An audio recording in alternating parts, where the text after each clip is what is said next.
All right. So it's Thakur Tuesday. We're looking at the life of Sri Ramakrishna as M recorded it in the Gospel of Sri Ramakrishna. And I think he chose that name for the book just to be a little provocative. But I always wondered. But about the good news of Sri Ramakrishna. And we were just talking last week. Uh, of course, he went to visit Vidyasagar, and he's just having a conversation with different people, and he was started talking about the soul through which God sports. In this world, I mean, God is everywhere present and always perfect when seen from that perspective. From the perspective of the self inside, you've got three different perspectives that you can take from within yourself, and this is part of the reason that we're searching for who we are, so we can pick the right perspective. Which, if you pick the right perspective, it sort of becomes the absence of a perspective. But there's the self within you, that silent, ever-present, unmoving, unchanging inner peace, which represents, God as the absolute unchanging within you, and that's really where we're trying to move our identity to. Most of us have our identity it's either or. We either pick the mind or the body, or we kind of create a hybrid out of the two of them, body mind, and identify ourselves with that. And depending on how you identify yourself, you see the world quite radically different from each of those perspectives. By identifying with body and mind, we're subject to a lot of desires, and we're subject to a world of constant, unrepeating change, and all the things that come along with that, which is kind of a lack of security, a definite an insecurity about the future, and the troubles of the past. And we collect in our mind and from our body all the memories of experience that we've had, and we define ourselves by those. That gives us a gender, that gives us an age, that gives us a sexuality, that gives us all of those resident characteristics that the body mind imply. And so Ramakrishna is talking a little bit about it here from the perspective of the path of devotion. He'll talk, but Ramakrishna is rather unique.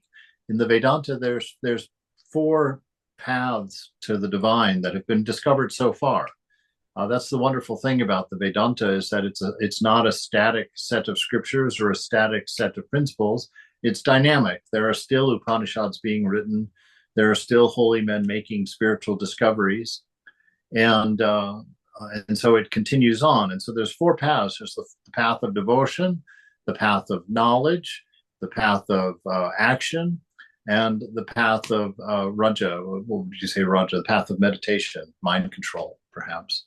So you've got those four paths that through which God can be seen, and all of the world's major religions will fall primarily within one of those four paths. And it used to be thought that each of those paths was discrete and distinct from the others, and that you would be in only one, and it would exclude the others for you.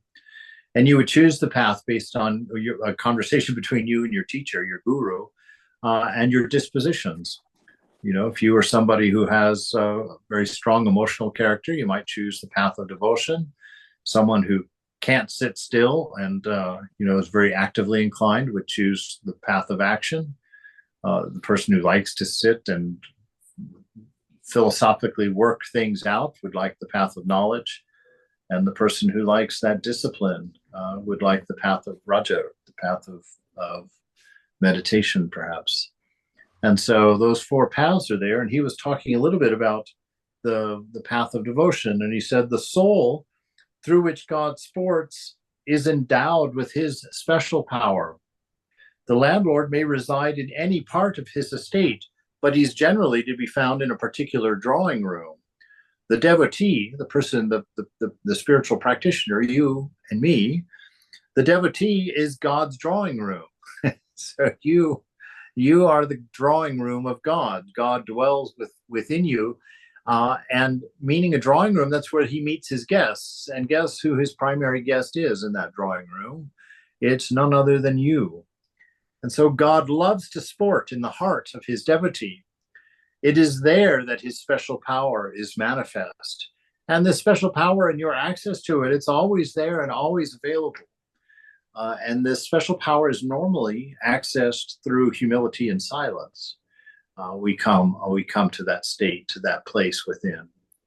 And his special power resides there. And that will manifest different ways for different people. But certainly that sense of bliss, that sense of well-being, that inner peace, the peace that passes all understanding, as many of the scriptures record it, is all there, fully developed, fully mature, simply waiting for you to find it, to discover it, by taking your eyes off of the ever-changing world of the senses and taking refuge deep in the silence of your own heart. And so that's what he's talking about, and that's sort of what he's describing, that this is where the beloved, the divine beloved is, and God can be experienced there. That the relationship with the divine happens there. And, at certain level, at certain time in spiritual life, that becomes the place where you interact and can converse with the divine and find that union. And so what is the sign of such a devotee? When you see a man doing great works, you may know that God's special power is manifested through him or her. The primordial power and the supreme Brahman are identical, right? The primordial, that very fundamental isness, that prana, that life, that your in-breath, as it were, is God breathing that life into you in the same way that he did into Adam in the beginning. So every time you inhale, that's the breath of the divine, breathing that spirit of life into you, that primordial power, which is Brahman, which is that God beyond attributes. What page are we on? We are, oh boy, let's see. It's hard because I've got this electronic copy. Let's see. What date are we on? We're on chapter 15. It's 320, Swami. 320, page 320. All right, thank you. Thank you. Page 320, Kamala. Thank you. Thank you. Yes. So this primordial power, your isness, your existence, your being, is a manifestation of that divine power. Within Christianity, they would say the word. I guess I should keep that in the Vedic Christianity class. But nonetheless, that word, that isness, that power of the divine, which is manifesting in you. The primordial power and the supreme Brahman are identical. You can never think of the one without the other. They are like the gem and its brilliance. One cannot think of the brilliance without the gem, or the gem without its brilliance. Again, it is like the snake and its wriggling motion. One cannot think of the wriggling motion without the snake, or of the snake without its wriggling motion. It is the primordial power that has become the universe and its living beings and the 24 cosmic principles. It is a case of involution and evolution, right? That is to say, before the creation, the universe and its living beings and the 24 cosmic principles lie involved in the primordial power, and after the creation, these gradually evolve from it. All right, so this everything that you're experiencing is the unfolding of the divine energy, the unfolding of the word, the vibration of God, the action of God, the manifestation of God, right? And so it's been a new discovery in my own little spiritual practice, the notion that we have both of these existing in us, that you have God, the unchanging absolute, within the heart, which is where you will find your realization when you realize that that is the center of your being. Currently and presently, most of us have placed our center of being in the mind, right? And so the body is a subset of mind. And so we experience a world of constant change. We see the constant flutter. And so we've established ourselves there with all the attributes imbued by the mind, and we think that's what we are. And so that's why Descartes said that. I think, therefore I am.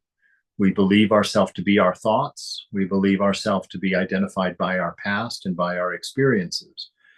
But in the end, we come to find out those had nothing to do with us, that all of that happened within us, and that this entire world was within us, and that we were never in the world, just like the dreamer and the dreamed, at night. Even though you have a character and a presence in the dream, you are not in that dream. That dream is in you. You are the sleeper, right? And so this world, they say, resolves in the same way. When we come to the fullness of knowledge, we understand that this world existed within us, and that we were never within it, and that we could never be touched by any of its occurrences, any of its facts, figures, actions, and whatnot. In the same way, in a dream, you can be in that dream, but that dream cannot touch you. It can have the illusion of touching you. It can have the illusion of affecting you. But that's because of your mistaken idea, your mistaken identity as one of the characters in the dream. And so that's why it appears to affect you, and that's why it appears that you are in it. But the truth of it is happening within you. So excuse me, Swamiji. So in my world, when it's in me, but I know you in my world, and I know my other devotees as my friends or whatever. So that is true for me, but it's also true for you that you are my friend. I'm just saying, why is it in me? It's in everybody. I mean, some are basic facts which you cannot negate. I mean, there are some commonalities because it's actually a universal mind. But each one of us has grabbed a portion of the universal mind and owned it, saying, this is mine. And within that, we create our own universe, right? So even though you and I have many shared characteristics of our universe, still your perspectives of it will be unique to you. Your troubles and problems and stories and memories and experiences will be unique to you. And they are all stored within you. But yes, we are all figments of God's imagination, as it were, as a way of talking about it, that we exist within the mind of God, within the dream of God. And so, but each one of us is God alone, but God who has assumed a character in a dream. So he is not aware of himself as the sleeper or herself as the sleeper.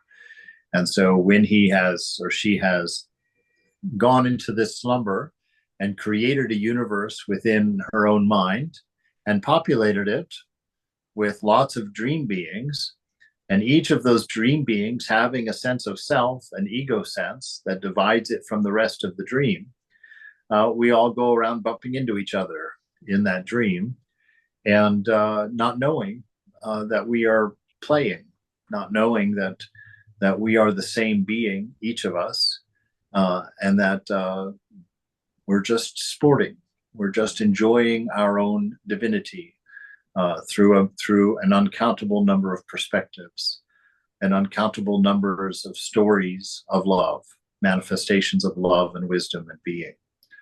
So, but this world, like Thakur used to say, the world, like some people say, the world is not real, right? It's or Shakespeare said, it's a stage.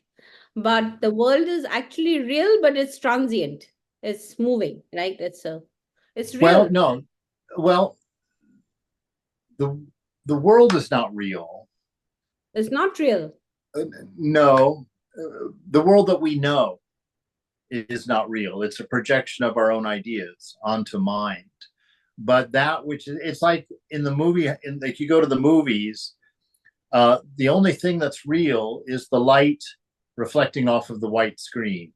That's the reality. But that's not what you see. You see the movie. You don't even see that properly. You see movement and story and people and situations and plot and all of that. But none of that is actually there. None of that is real. What is real is the white screen with the colors reflecting off of it, right? And in that movie, there's actually no change. In that movie, it's just a series of stills. And it's your mind that creates the story of movement recognizes the colors as people, recognizes the sound from the soundtrack as being associated with those identities. And so we're hypnotized into the state of the movie. And it's very much like that. This world is real in its essence, but what we think this world is unreal. It's non-existent. It's a wrong understanding of what we're seeing. What we're seeing is God, a singularity, one without a second, a perfect unity, a perfect harmony. But we don't see it that way because we have taken a perspective separate from the divine. And we have then had to explain the whole world from that perspective. But that's not the perspective from which we can accurately see the world. We need a universal perspective that does not come from a particular a perspective that has no me or mine in it. You know, we have to become aware of dreaming while we're still dreaming. That's what we're trying to do. So Swamiji, how do we translate this information that you have into our real world to be able to, so basically say that it's all one. We are all basically that, right? Yes. That's how it depends. Yeah, that's what all the four paths are about. The four paths to God are ways, are means for finding the truth of reality, for finding finding what is real in this unreal delusion that we're experiencing. So for the devotee, for the person practicing bhakti yoga, God manifests as a character in the dream who is aware of dreaming and aware of his nature and aware of your nature. And through relationship with that being, whether it's Jesus or Buddha or Rama or Krishna, through that relationship with that being, we are slowly drawn into the unity by the cord of love. So the ultimate is a final union with the beloved.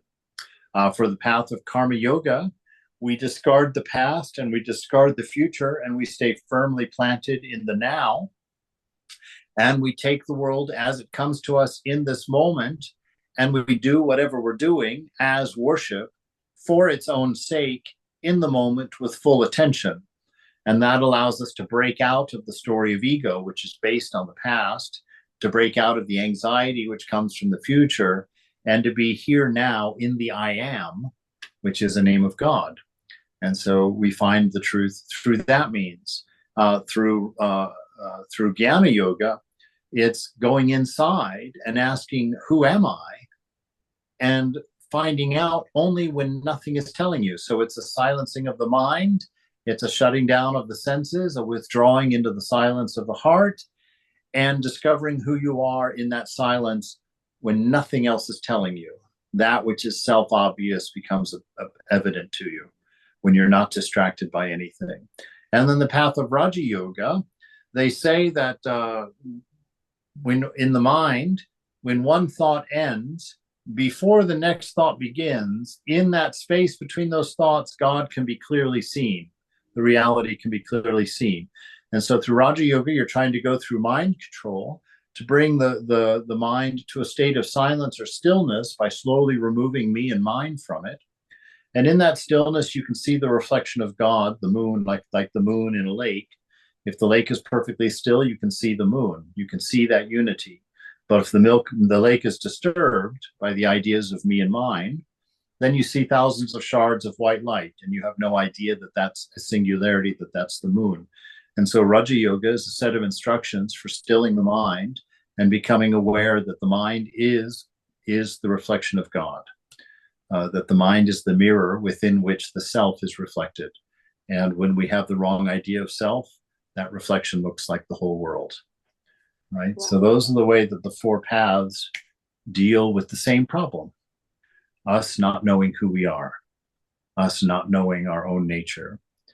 And so that's why we suffer so much, because not knowing who we are, we eat a lot of foods that are not native to us. we do lots of things that aren't native to our nature. And so they don't feel good. They don't feel right. And we're confused by that. And so we try different things, and we try different arrangements of different things. And we spend our whole life searching for happiness through the body, through the mind, and we can't find it. And we're very confused about why we can't seem to find it. And the answer is because those things have nothing to do with you. They are not you. And so anything that seems fulfilling to them by necessity does not fulfill you. You are an eternal being, and anything that the body or mind can conjure up is going to be temporary. So it's never going to be able to fill you. You will always be hungry. And that's the nature of the world. So as the hypothesis, Swamiji, this is a real experience when through these four paths to experience God, right? When we are successful. But prior to that, we can start with the hypothesis that I already, like, I'm one of those, Swamiji, that I don't, good, bad, or ugly. I've already started with the hypothesis that yes, we are already one. And I start telling myself every morning when I see someone that there's no difference. I keep telling myself. I've Right. not experienced it, Right. but since we've been told, one has to go, and I'm not doing the bhakti and all will come later, and when we do that. But in my practice on a daily basis, that's how one can keep telling yourself. Hopefully, they'll get more ingrained on a regular basis. So that's what, because ultimately it's your experience that tells you, which they say in spirituality is all about experience. But prior to that, it's about telling yourself, right? Well, prior to that, it could be anything. I mean, it's our practice. And so we're practicing reality. We're practicing what the sages have told us is real, even though we can't see it yet because of the noise and our attachments. We don't see it that way. So we practice it. So we hear that, oneness is the reality. And so if you're practicing bhakti yoga, the bhakti of devotion, love is the means of finding that unity. Love has no division in it. Love is unity, perfect harmony, a perfect understanding, a perfect empathy, right? So we practice love in all of its forms. We practice the love of God. We practice the love, seeing God in our neighbors and loving our neighbors. We see God as in our children, and we love our children. And we always keep that awareness that our love is always going toward God through all of the things in the dream. Yeah. So each one of us is going to be different, and how you practice that, what that practice looks like, will be unique to each one of us. And you'll get instructions for that through your guru, through your teacher. The person who gave you your mantra is normally the teacher that will give you instructions for the practice according to your your disposition, right? So it can look a lot of different ways, and you can borrow the different practices from the different paths also. But you should primarily be practicing one of the paths. And you can bring in things you find helpful from the other ones, but your primary focus is on your chosen ideal, your chosen path. Thank you. Sure. So Ramakrishna asks, why do I feel so restless for Rakal and Narendra and the other youngsters, his young disciples? Well, he felt such a deep attachment, such a deep love for them. And he's wondering, why do I feel such a deep love for them? And he says, Hazra once asked me, when will you think of God if you are always anxious about these boys? Keshab and the others smile. It's like, because holy men, according to, the standard understanding, should have no attachment to people or things in this world. And so when they see Ramakrishna loving these boys so much and loving, being married to Holy Mother and being concerned about her welfare and taking care of all these things, the people who didn't understand Ramakrishna at the time were thinking, this guy's, what's going on with this? He's attached to everything. And they used to say the same thing about Holy Mother, right? So he says, that worried me greatly. I prayed to the Divine Mother, see what a fix I'm in, Mother. Hazra scolds me because I worry about these young men. Afterward, I asked Bholanath about it. He said to me that such a state of mind is described in the Mahabharata. How else will a man established in samadhi occupy his mind in the phenomenal world after coming down from samadhi? That is why he seeks the company of devotees endowed with sattva. I gave a sigh of relief when Bhavanath told me of the Mahabharata. So, see, Bholanath tells him, he says, look, you do something that's never been done. You go into these samadhis, these nirvikalpa samadhi, which normally people don't return from. The body drops off after 20 days. for a normal person that goes into samadhi, there's no coming back.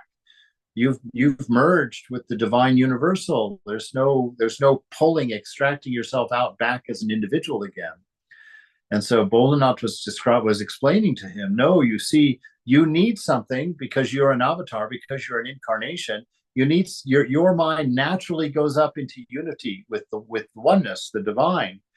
And so something has to pull you down. Something has to hold you in your body. And he says, for you, that's the love of the devotees, the love of the company of holy people. That is what's keeping you incarnated. That's what's keeping you in a body, so that we can learn from you, so that we can know the divine through you, so that you can teach us what you've seen and what you understand and what you know.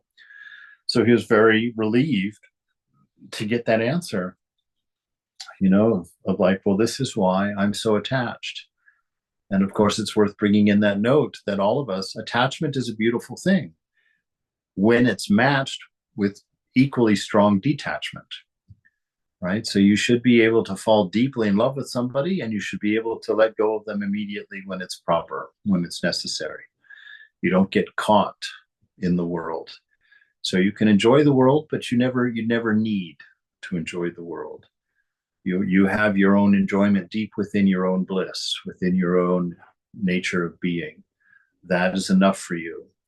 The rest of it is just the beauty of the beloved, the beauty of God for you. So he says, Hazra is not to blame. During the period of struggle, one should follow the method of discrimination. Not this, not this. Direct the whole mind to God. Right? So this is one of the paths here. This not this is, it's in Raja, it's also in Jnana Yoga. This notion that I'm not this. You can't describe yourself by what you are, because the self is beyond attribute. It has no limitation, no restriction. And anytime you describe something, you're giving it a limitation or a restriction. If you say it's yellow, that means it's not red. If you say it's male, then it's not female. If you say that it's tall, then it's not short. So all attributes are a form of limitation, a form of restriction. And God, which is you, in your true state, have no restriction or limitation. You cannot be described. You cannot fit in the mind. And so the way that through those paths, through that jnana, through that raja, the way that you find the self, since you can't go looking for it because you are that which is looking, right? The self is that which is seeking. So you can't go looking for it yourself because it can't be objectified. So you find it by backing into it, by saying, I'm not the body. I'm not this mind. No, that's not me. No, that's not me. And you keep negating it. And where you ultimately end up is backing up into the Divine Mother, as it were, backing up into the lap of God, right? It becomes an intuitive knowing because you are that which you are seeking. You are not separate from it, right? And so the ego has to be completely dissolved in order to become what you are.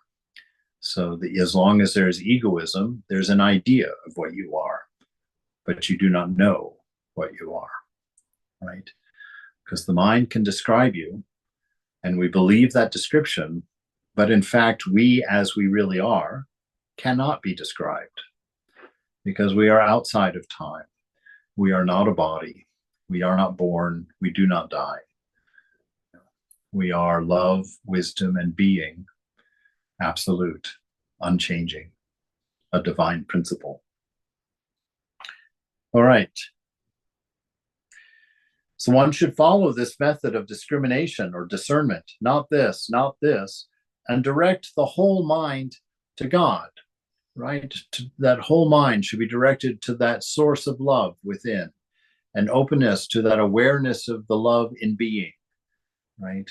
The wisdom in being, free from attributes. So that's why we practice meditation, to be able to hold the mind on the thought of pure divine love without it even quivering, just staying steady in that thought. But the state of perfection is quite different. After reaching God, one reaffirms what formerly one denied. So he's saying that the state of perfection, the state of knowing who you are, the state of being aware of who you are, you no longer practice this neti. You no longer are saying, I'm not this, I'm not this, because now that you've discovered this, the undescribable self, in a sense, now you know that everything you see is a reflection of that, right? So God is reflected in the mind. So everything that you see and experience, hear, taste, touch, or smell is the beloved. It is the divine. And you are all of this. You're looking in a mirror here, and all of it is you. But you're making the mistake by only thinking this particular thing in that mirror is me, and everything else is separate.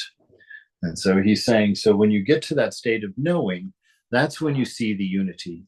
That's when you realize that all those things that you had to sort through to find the center of yourself, that once that was done, you realize that you are the unchanging principle, and that this reflection is like your body heat, as it were, that it's an effortless, continual state of manifestation, constantly changing, never repeating.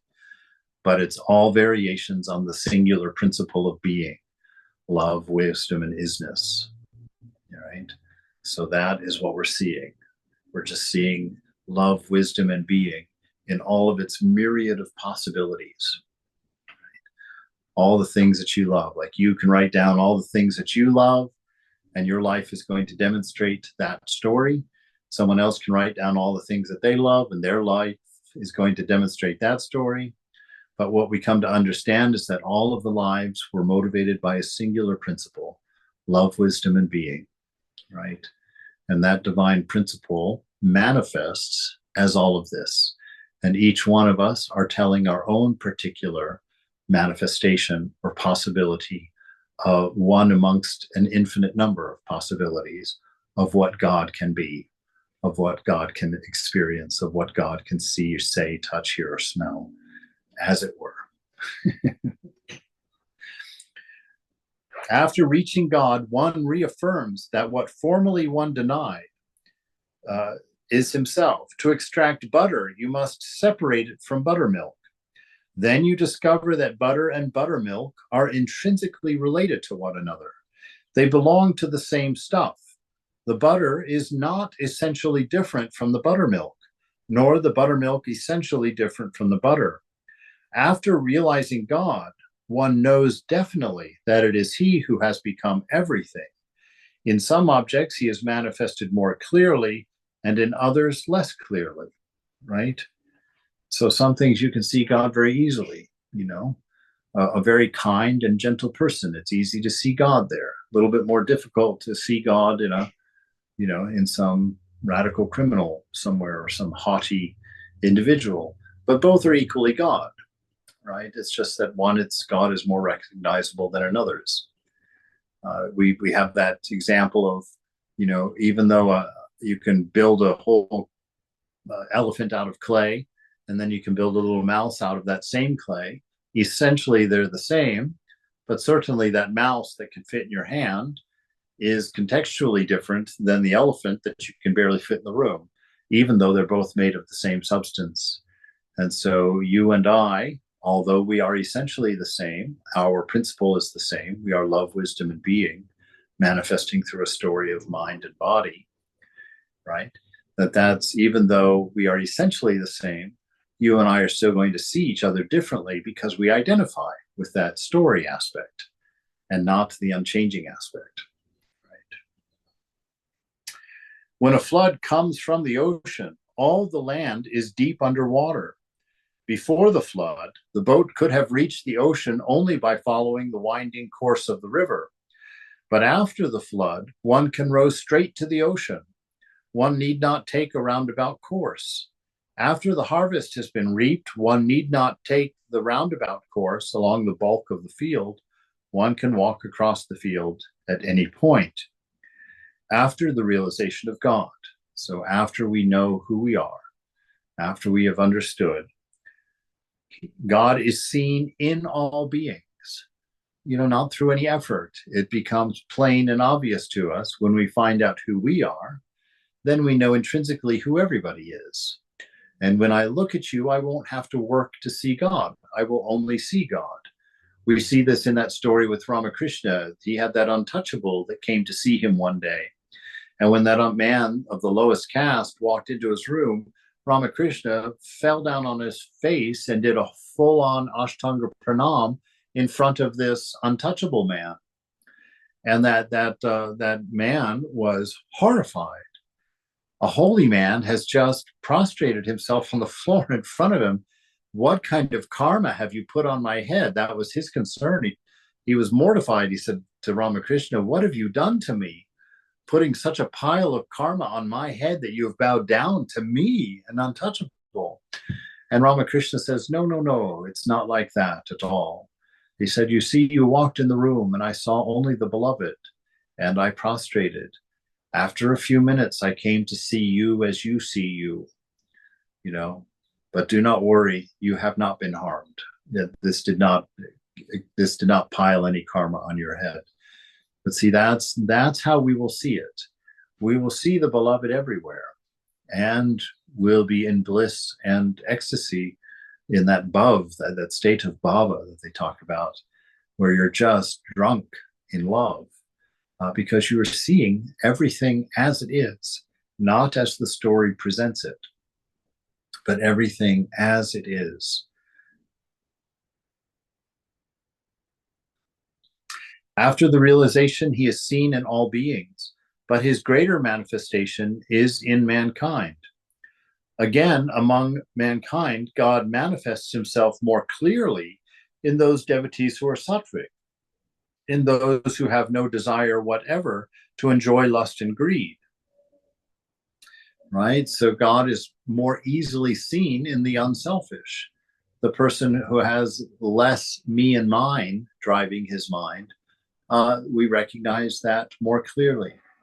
And that's the benefit of holy company, being around people in which God is more easily seen, right? It helps us then to see more clearly what we need to drop, what we need to let go of, as we seek to understand ourselves, to get a better understanding of who we are, what is our nature, right? Those devotees who are more sattvic. Sattvic, in Vedanta, there's sort of three qualities that have created this whole changing world. The sattva of the qualities of Raja, Sattva, and Tamas. Tamas is inertia, laziness, lack of movement, stillness, dullness. Rajas is energy, movement, constant change, somebody who's just always doing. And Sattva is a perfect balance between Rajas and Tamas, right? It's when Rajas and Tamas are balanced, there's a harmony there, just the right element of all of those. That's called a sattvic person. And a person who's sattvic, who's very steady, very calm, and not governed by feelings or by his mind or by the needs of his body, but is governed by love, wisdom, and being.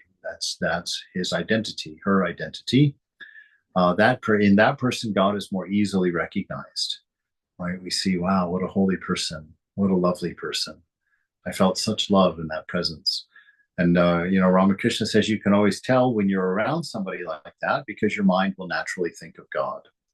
In the presence of a truly holy person, your mind will think of God. And why is that? Because we share that universal mind.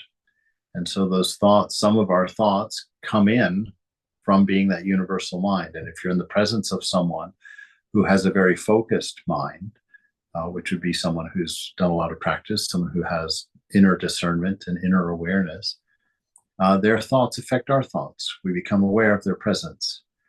And you can see all kinds of stories about that experience in the company of holy men. For me, my favorite is Swami Damodarananda, who's passed away now. He's a realized soul, lived at Bellarmont, amongst other monasteries. But he lived in the company of Ramana Maharshi for 2 years in Ramana Maharshi's monastery. And he was telling the story one night. There was a whole bunch of us young brahmacharis, novices, all sitting on the floor around his bed. And he was sitting there on the edge of his bed and telling us stories about living with Ramana Maharshi. And one of the things that he would say is that in his study time, he would put together a long list of like every question. Like if he was reading something in the scriptures he didn't understand, he would write down his question with the idea that when he had audience with Ramana Maharshi, he could go through his list of questions and get them all answered. But he said there was one problem with my plan. He said every time I would go see him, I would have this long list of questions. And he said, as soon as I was in that presence, those questions seemed absurd. They seemed ridiculous. I could sit there and know that I needed nothing at that moment. I could drink and experience the fulfillment of my own, the fullness of my own being. When I was in the presence of Ramana Maharshi, all of my questions disappeared. I understood that they belonged to the dream and not to the dreamer. And so he said, but nonetheless, every time I went in with my questions and never needed to ask them. And so this is a little bit of what Ramakrishna is talking about here. It seemed like when Swamiji, when Vivekananda went to Ma and to ask her for money or something for his family, he couldn't ask. Yes, that's right. That's another great story. Swami Vivekananda, who was Ramakrishna's primary disciple, was concerned about his family, his mother and his brothers and whatnot, when he joined the monastery, because he was the primary breadwinner for them. And he wanted to become a monk, and he was terrified that they would starve to death if he became a monk. And so Ramakrishna told him, with a little wink and a nudge, oh, go to the shrine and ask the Divine Mother to take care of your mother and brothers, when you join the monastery. And so Vivekananda goes in there and he has this vision of the Divine Mother, and all he can do is worship, start singing, just dancing in the presence of the divine. And then he comes back sort of intoxicated to see Ramakrishna. And Ramakrishna said, well, did you pray for the well-being of your mother and brothers? And Ramakrishna and Vivekananda's like, oh gosh, no, I completely forgot. I forgot. And Ramakrishna says, well, go back and ask. And so he goes back in there a second time. Same thing, overwhelmed with a blissful love, and dances in the presence of Mother and singing to her and worshiping her, and finishes and comes back. And Ramakrishna again, did you ask Mother? Of course, he's like, oh God, no, I forgot again. Ramakrishna says, well, go ask the Divine Mother. Surely she'll give you your wish. So he goes the third time, he also forgets. He just simply can't ask for mundane things in the presence of the divine, because he sees the absurdity of these things, And so he comes back that third time, and Ramakrishna is laughing this time, and he says, don't worry, my boy. The Mother has said that your mother and brothers will never lack simple food and simple clothing, that she will take care of them. And so, he laughs because he knows the joke. It's like at that level, these things of the world don't matter, because at that level, that you are not the body. You know it. You don't have to be told it. You don't have to theorize it. You can clearly see that this is not you. You're not the mind. You know yourself to be eternal. You know yourself to be outside of the constraints of time, space, and causation. You know your inner freedom. You know this perfect love that is the principle which drives your life. You see all of that, right? From that state. That's realization. That's knowing who we are. Right. So, right. Where can a man? What's that? Swamiji, when he went to the Kali Mandir, he asked for devotion and knowledge, and not for money, right? Well, I think at that time he was asking for the well-being of his family, I think. Yeah, well, but, they didn't. Oh yeah, that way. Yeah, he did say that he could only ask for knowledge and devotion. Yeah. Is that yeah? Yeah, I should dig that story up. We should look at it. But yes, the point is, the things that we find important in this world, the things that create most of our questions and confusions and struggles, most of the things we spend so much of our time trying to answer are only relative while we're dreaming. It's like when you're in the dream, you can study how you fly, right? You can be flying along in your dream, flapping your arms, and you could say, gosh, I wonder how I can fly. And so you start developing some science and studies within the dream of why you can fly. And then you wake up from the dream.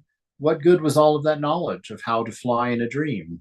It was absolutely useless. It never happened. It was just a conjuring, an imagination, a wrong understanding of who you were. And so no matter how much studying you do in that state, when you wake up, you're not going to be able to fly. Just because that's only relative to the dream. And so many of our unanswerable questions, and that's the reason really that they're unanswerable, is because they only have context within the dream. Outside of the dream, they're nonsensical. They don't, there's no way that they can matter, right? Where can a man of samadhi rest his mind after coming down from samadhi? That is why he feels the need of seeking the company of pure-hearted devotees, endowed with sattva and free from attachment to lust and greed. How else could such a person occupy himself in the relative plane of consciousness? He who is Brahman is the Adya Shakti, the primal energy. When inactive, right, when unchanging, that still center of principle, when inactive, it is called Brahman, the Purusha. He is called Shakti or Prakriti when engaged in creation, preservation, and destruction. When there's action, movement, vibration, word, all of those notions are the same. He's called Shakti. So the power of God is called Shakti or Prakriti, and Brahman or Purusha is the unchanging principle behind it all. That which does not change, which does not act, right? It's like fire and its power to burn, Ramakrishna says. It's like you can talk about them as being two separate things, but if you sit there and look at fire and you try and separate the fire from the power to burn, you're going to find that there is no boundary in there. There is no separation between the fire and its power to burn. And so likewise in this world, you can go looking for the division where material ends and spirit begins, but you're going to find there is no boundary between where spirit stops and material begins, right? That they are not different. They just appear differently. Why? Because they're coming through different senses, right? That's one of our fundamental problems, is that we're staring at a unity. We don't see unity. Why? Because we're staring through 5 different holes. And so that unity has to come to us through 5 distinct holes, our senses. And then the mind has to go through the trouble of trying to recreate that unity, which is what relativity is, because it takes these 5 pieces of information and it tries to draw lines of relationship of how they are a unity. So the mind and learning in this world is really an effort of the self to rediscover, to define itself in the finite. Okay, so it's trying, the infinite self is trying to manifest itself in the finite, and it's not going to be able to do it, right? Everything here is going to come up short because you can't fit the infinite into the finite, right? That's why all of our desires are names of God. We know of our absolute harmony, right? So we go and try and find that harmony through relationships. We try and find that union through sex, through power, through money, through security. All of these things, they're all names of God, and we're trying to recreate them in the finite world. But it's a fool's errand. One, because they don't need to be recreated. You are that. You are all of those things. And if you find that unchanging principle within yourself and identify with it, you'll need nothing. No desires will arise for you. You'll be content. But as long as you identify with the Shakti, with the changing side, the power of God, when you see yourself as changing and identify with the changing world, then you're going to be trying to recreate your infinite self in the finite.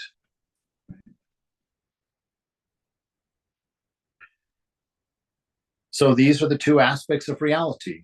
the Purusha and the Prakriti, the unchanging principle, and the manifestation of that principle, right? Those two things seem to appear to us as separate in this reality. Purusha and Prakriti. He who is the Purusha is also Prakriti. Both are the embodiment of bliss. There is a unity there. There is no boundary there. It is only, you are only witnessing it because you are drawing a boundary between you and it. But that boundary between you and God is also imagined. That boundary we call ego. And that is the story you tell yourself to maintain your separateness from the whole. Right? If you are aware of the male principle, and they just randomly assign those, the male principle is that Purusha, the unchanging absolute principle. He says, if you are aware of the male principle, you cannot ignore the female principle. One infers the other. They cannot be separated. He who is aware of the father must also think of the mother. Keshup laughs. He who knows darkness also knows light, right? Because they're necessary. If you only have one of those, you don't know it because you have no contrast to it. That's the nature of this relative world. That's the nature of Shakti. You know, that none of these qualities exists by themselves, in and of themselves. This whole world needs every part of this whole world in order to manifest, in order to be. Right? You are as you are in this moment because everything else in the universe is as it is in this moment. If you change, everything changes. If something out there changes, everything changes. And that's why we are in a constant state of flux, a constant state of unrepeating change. And that's why we're connected, Swamiji. Yes. Because we're connected, that's why everything changes. Right? Yeah. Well, we are the unchanging, right? If we were of the nature of change, we would not see the change. Meaning that if you are in the system, like if you are in an elevator, you don't see the change of the elevator, right? The door opens magically in a different place. But if there's windows in the elevator, then you can see all of the change because you know yourself not to be part of the system. And so because we are unchanging, we can see all change. We can see all the change in this universe because we are not any of it. We are the unchanging principle by nature. And so we see the whole dream that way. And all of the world of all the play of opposites are necessary because things in this world, in the world of change, don't actually exist. They only exist when they can be placed in relationship to something else. If that relationship wasn't there, they could not be described. They could not be seen. They could not be separated from the whole. So this relative world is created by the mind. The mind is a relative tool, and relativity belongs to the mind.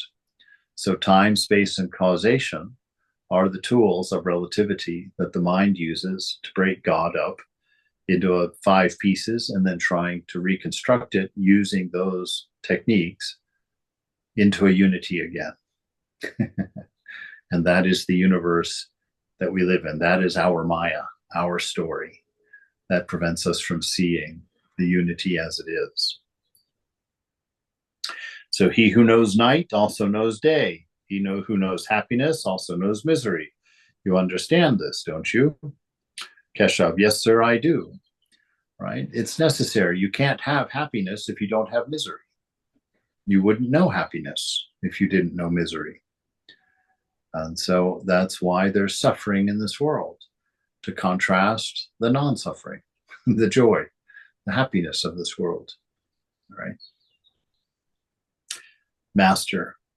Oh, it's 8:04. My goodness. We'll stop there for the night. Wow. Gosh, time. Well, I don't know. You guys might have felt every second of that hour, but Yeah, it's 10:04.